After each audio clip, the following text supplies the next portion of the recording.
Workers' Party MP Raeesah Khan admitting today that she'd lied in Parliament about details of a sexual assault case that she alleged was mishandled by the police. Back on August 3rd, Ms. Raeesah told the House that she had accompanied a rape victim to a police station to make a police report 3 years ago. The police officer had allegedly made inappropriate comments about the victim's dressing and the fact that she was drinking.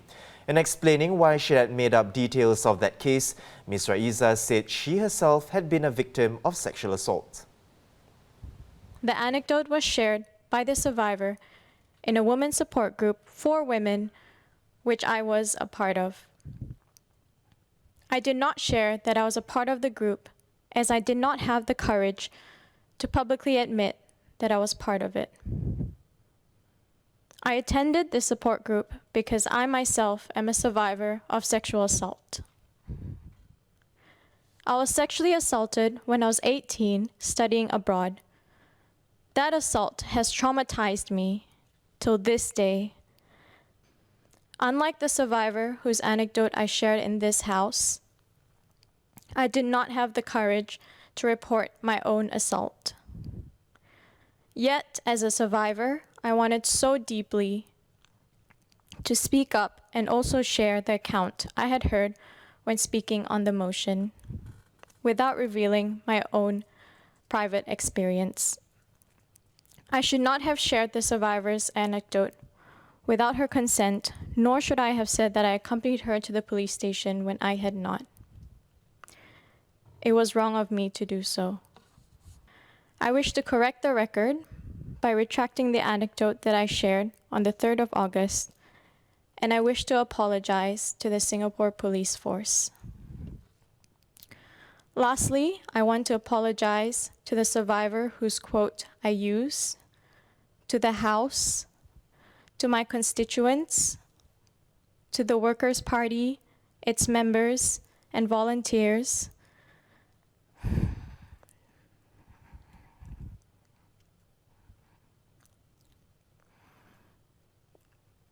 and to my family, especially to my parents. To the residents of Sengkang, I'll work even harder for you. Thank you. After clarifying details, Leader of the House Indrani Raja said Ms. Raeesah had lied to Parliament on 3 occasions. She raised a complaint against Ms. Raeesah for breaching her parliamentary privilege and asked for the matter to be referred to the Committee of Privileges, to which Speaker of the House Tan Juan Jin agreed. I have to ensure the integrity of our Parliament because Parliament is a platform that other people look at. Singaporeans look at what we discuss here. They believe what we say. When there's untruths, it undermines the trust. Therefore, given what we've heard today, I really have no choice but to raise a complaint under Section 107B of the Standing Orders for breach of privilege suddenly arising based on, firstly, the disclosure by the member that she has not been truthful, has lied to Parliament, not once, not twice, but 3 times, and also because she has been unable to substantiate an allegation that has been made.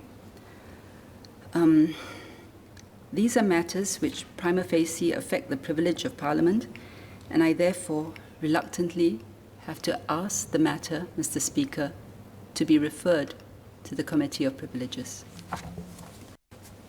Here to discuss this is my colleague, journalist Rei Kurohi. Welcome to the show, Rei.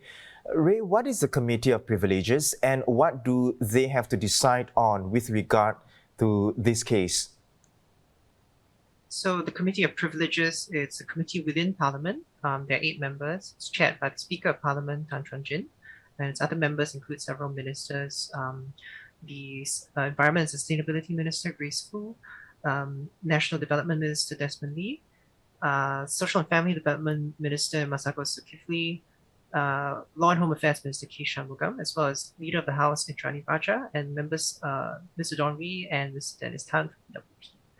Now, Ms. Indrani and Mr. K. Shanmugam will be recusing themselves from the committee. Ms. Indrani because she's the complainant in the case, and Mr. Shanmugam because it involves his ministry, the Home Affairs Ministry.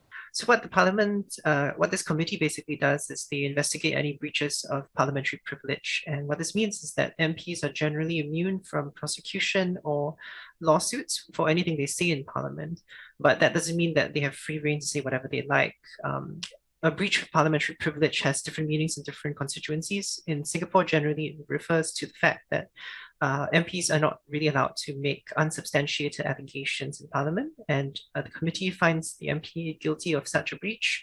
They can impose several different penalties for it, including a jail term, fine of up to $50,000, and suspension of the member from Parliament, which would also entail the rescinding of their privileges. So help us understand, based on what you've just said, what is the severity of whatever that's played out in Parliament today? Yeah, so it's fairly serious.